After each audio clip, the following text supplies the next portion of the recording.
Hi, Yusek. Good afternoon. Yusek, Senator Marcoleta said Senator or SP Alan Cayetano's presidency is the only takeover without Malacanang's blessing.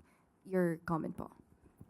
Ang lahat po na nangyayari sa Senado ay kanila po yung pagdedesisyon. So, wala pong kinalaman ang Pangulo sa kanilang mga pag-change ng leadership.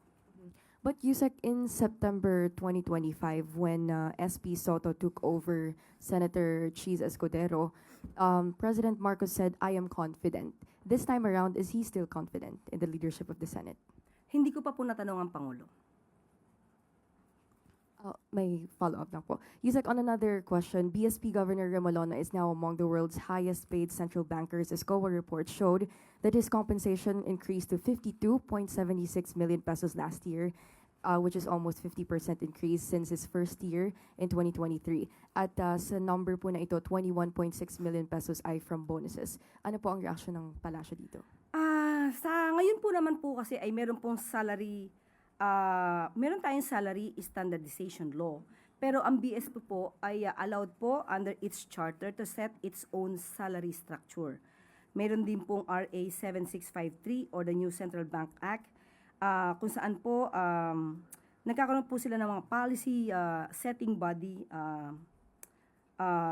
para po sa BSP na they can establish a structure based on job evaluation studies and wage surveys. So, yan po ay ayon lang po sa kanilang charter. Yusek, how about Remolona's statement that a 63 peso depreciation is acceptable if it happens in a measured way po? Ano po ang reaksyon ng Malacanang? Ang BSP po naman ay independent body at sila naman po ay nagtrabaho based and influenced by global factors including shifts in US interest rates, the Middle East conflict, higher oil prices, and market sentiment. So patuloy naman po nagmo-monitor ang BSP patungkol po dyan. Sunod na tanong mula kay Tina Maralit, The Manila Times. Good afternoon, ma'am. Ma'am, Davao City Mayor Baste Duterte over the weekend sa isang Rage Coalition rally blasted President Marcos anew. Ang sabi niya, walang achievements ang Pangulo and instead, quote-unquote, he brought back drugs, brought back criminality, and brought back corruption. Mayor Duterte also claimed that the President is seeking to extend his term. Your comment on this? Okay, sa ngayon po kasi, kung sino po yung madalas nagbabakasyon, sila pa po yung naghahanap ng ginagawang trabaho ng Pangulo. Hindi natin sila masisisi kung sila'y bulag at bingi sa ginagawa ng Pangulo dahil siguro wala sila sa bansa. Pero yan po kasi ang paulit-ulit na sinasabi nila at ng kanilang mga kaalyado upang lukuhin ang taong bayan sa kanilang mga kasinungalingan na walang ginagawa ang ating Pangulo. Kitang-kita po natin ang mga trabaho, kung ano na po ang nagawang proyekto at mga naibibigay na ayuda ng ating Pangulo. So patungkol po, sabi, dumami po, again, bumalik ang? Ang criminality, ang drugs and corruption. Okay. Kaya nga po, masugid ang ating gobyerno na sa pagsawata ng mga illegal na droga. Kaya nga nagtataka po tayo, bakit po kaya napakadaming droga, illegal drugs na nahuhuli sa Davao City? Ito po, katulad po nito. Noong May 14, 2026, meron pong nahuli na sabat na halagang 15.6 million shabu mismo sa Davao City operation.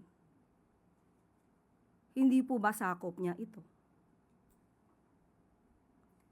Kaya nga po, bakit sa Davao City ay may nahuhuli kung naging epektibo po yung sinasabi nilang war on drugs?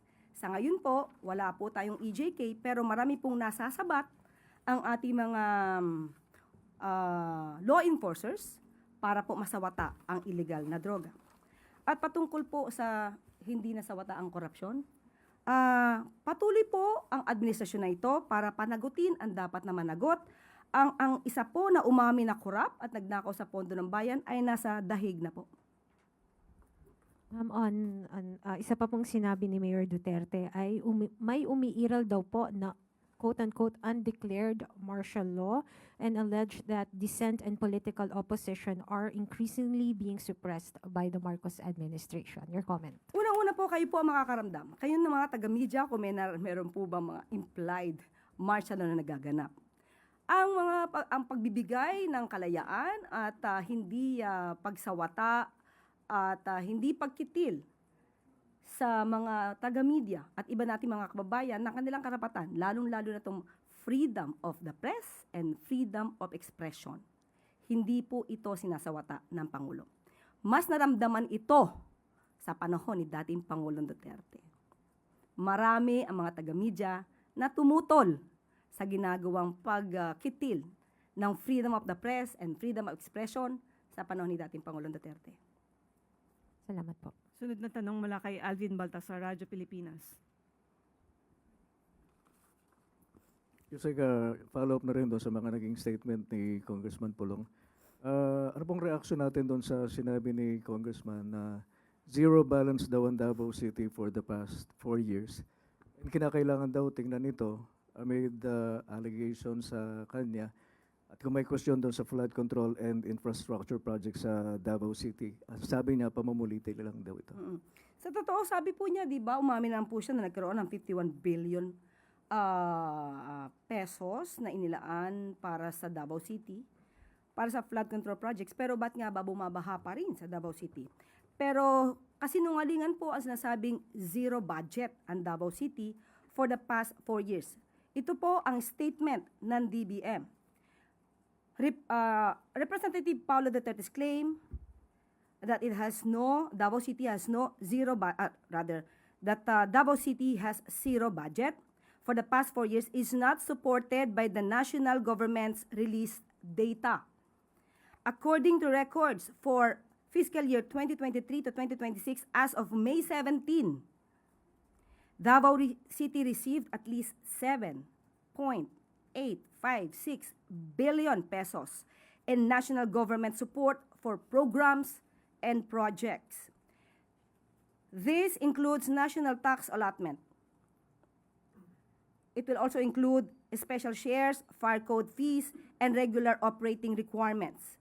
7.440 billion pesos came from identified NGA programs and projects, including farm-to-market roads, health facilities, justice and civil defense facilities, PRC infrastructure, DPWH infrastructure programs, basic education facilities, the DSWD 11 Learning Institute, and the Davao Public Transport Modernization Project.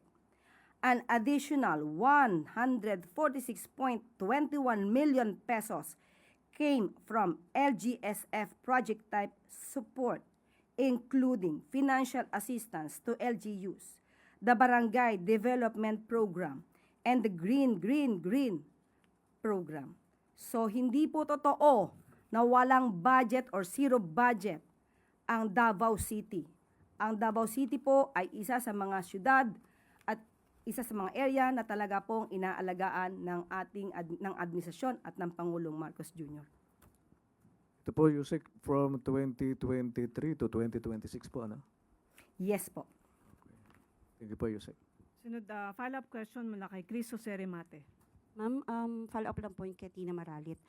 Yun po sa mga sinabi po ni Mayor Baste, paano nyo po siya i-describe? Lalo na po alam natin na marami pa rin pong supporters ang mga Duterte. And ma'am, kung ano po yung mga sinasabi niya, may balak po ba na kasuhan? Or hayaan na lang ang isang Mayor Duterte na magsalita against kay Presidente po? NBI po, PNP, kung may nilalabag na batas, kung may kasinungalingang ibinibigkas para magulo ang bayan, sila na po ang dapat na mag-imbestiga rito. Ang mga binabanggit ni Mayor Baste, alam po natin na ito'y walang katotohanan. Ito ay pawang pananira lamang at yan ang gusto niyang i-amplify sa kanya mga kaalyado para palabasin na ang Pangulo ay walang ginagawa. Pero yan po ay taliwas sa katotohanan.